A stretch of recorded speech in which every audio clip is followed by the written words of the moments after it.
नमस्कार मंडळी. खूप खूप स्वागत आहे गायत्रीज रेसिपीजमध्ये तुमचं. मंडळी, आज आपण सोयाबीनची एक वेगळ्या पद्धतीची भाजी बनवणार आहोत. त्यामध्ये आपण शेवग्याची शेंगा आणि बटाटे मिक्स करून भाजी बनवणार आहोत.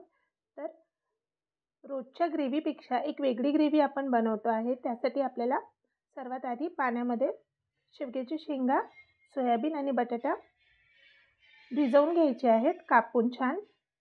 नंतर शेंगदाणे भाजायला घ्यायचे आहेत आणि खूप जास्त नाही भाजायचे. त्याची साल निघायला लागली की मग बंद करायचा गॅस. शेंगदाणे भाजून झाले की साईडला काढून घ्यायचे, थंड व्हायला ठेवायचे.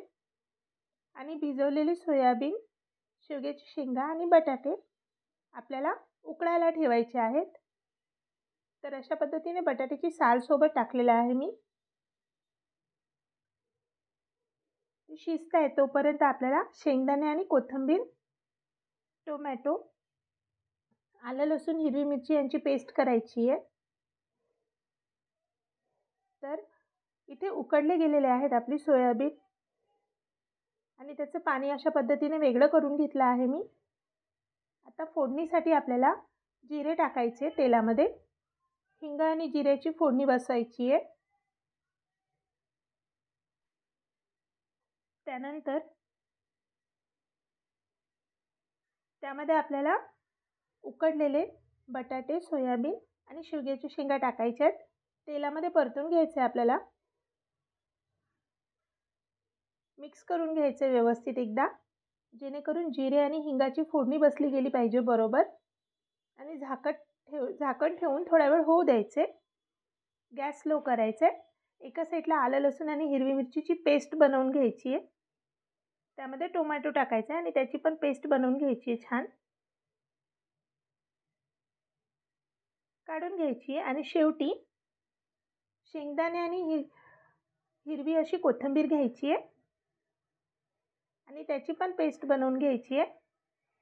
या साईडला आपले सोयाबीन, शेवग्याची शेंगा आणि बटाटे छान परतले गेले आहेत तेलामध्ये. आता त्याच तेलामध्ये आवश्यक असल्यास थोडं तेल तुम्ही ॲड करू शकतात. हे बघा, इथे दोन्ही पेस्ट आपल्या रेडी आहेत. तर तेलामध्ये आपल्याला सर्वात आधी टाकायचे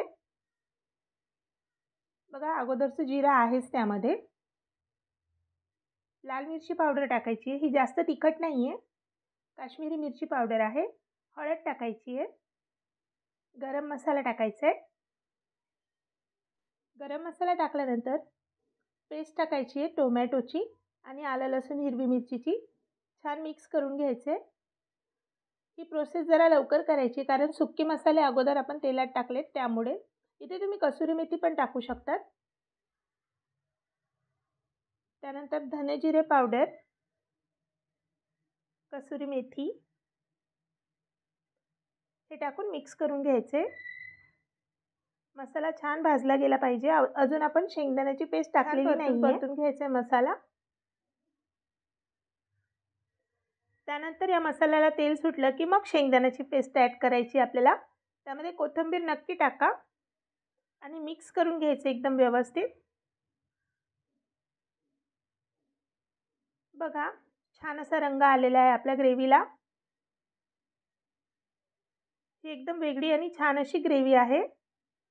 खूप मस्त लागते कारण आपण हॉटेल स्टाईलची ग्रेव्ही आणि शेंगदाण्याची वेगळी ग्रेव्ही, खोबऱ्याची ग्रेव्ही बनवतच असतो. पण अशा पद्धतीने एकदा तुम्ही नक्की बनवून बघा. बघा, अशा पद्धतीने छान उकळून द्यायचे आणि झाकण ठेवून गॅस मंद करायचा आहे. थोडा वेळ असंच होऊ द्यायचे.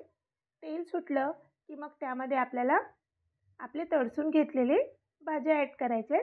सोयाबीन, बटाटा आणि शेवग्या छान मिक्स करून घ्यायचे ग्रेव्हीमध्ये. आता शेवटी जे पाणी होतं उकडलेलं ते पाणी ॲड करायचे. जेवढी तुम्हाला ग्रेव्ही हवी असेल तेवढंच पाणी टाकायचे. आणि एकदम शेवटी चवीपुरतं मीठ ॲड करायचे. चवीपुरतं मीठ ॲड केल्यानंतर छान मिक्स करून घ्यायचं एकदा. आणि शेवटी कोथिंबीर ॲड करायची आहे. कसुरी मेथी पण टाकू शकता तुम्ही, पण शेंगदाणा ची ग्रेव्ही असली तर कोथिंबीर त्यामध्ये छान बसते आणि कांद्याची आणि हॉटेल स्टाईल ग्रेव्ही असली त्यामध्ये कसुरी मेथी छान बसते. त्यामुळे हा एक फरक लक्षात घ्या. छान असं मिक्स करून घ्यायचं आहे. झाकण ठेवायचं आणि एक उकळी काढून घ्यायची आहे. बघा इथे मस्त अशी उकळी आलेली आहे आणि आपला बटाटा पण छान शिजला गेला आहे. शेवग्याची शेंगा एकदा चेक करूया आपण. तर बघा इतक्या छान शिजल्या आहेत की त्या फोकमध्ये पण येत नाही आहेत. मस्त अशा शिजल्या गेलेल्या आहेत. तर अशा पद्धतीने तुम्ही ही चविष्ट भाजी एकदा बनवून बघा. सोयाबीन हे खूप हाय प्रोटीन असतं त्यामुळे हेल्दी आहे. एकदा नक्की बनवून बघा आणि बनवल्यानंतर एन्जॉय करा. भाताबरोबर, चपातीबरोबर, भाकरीबरोबर कशाबरोबरही तुम्ही एन्जॉय करू शकता. आणि तुम्हाला रेसिपी आवडली असेल तर नक्की माझ्या चॅनलला सबस्क्राईब करा आणि आपल्या फ्रेंड सर्कलला पण सांगा. त्यांच्यापर्यंत माझी रेसिपीज पोहोचवा. गायत्रीज रेसिपीला लाईक करा, कमेंट करा, शेअर करा. थँक्यू.